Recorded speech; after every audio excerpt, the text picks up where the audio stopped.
Cette fois, c'est le Jenim qui le dit. Les Russes combattent bien aux côtés de l'armée malienne. Les autorités maliennes démentent toujours la présence du groupe Wagner dans le pays, et ne reconnaissent que celle de simples formateurs russes.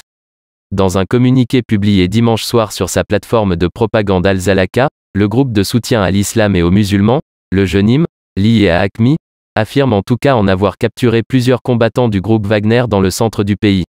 C'est la première fois que le Jenim mentionne les supplétifs russes de l'armée malienne dans un communiqué officiel, qui ne précise pas leur nombre mais affirme que des soldats des forces russes de Wagner auraient été capturés, début avril, près de Ségou.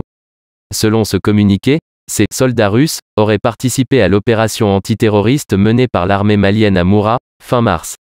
Le Jenim confirme donc qu'un certain nombre de ces combattants étaient bien présents dans ce village le jour de l'opération, et reconnaît également qu'un affrontement a bien eu lieu. Conformément au communiqué de l'armée malienne, qui affirme avoir tué 203 djihadistes et en avoir interpellé 51 lors de cette opération. En revanche, le Jenim assure aussi que les soldats maliens étaient accompagnés de soldats russes, et que des centaines de civils ont aussi été tués. Ce qui viendrait corroborer les nombreux témoignages recueillis par des organisations de défense des droits de l'homme et par certains médias.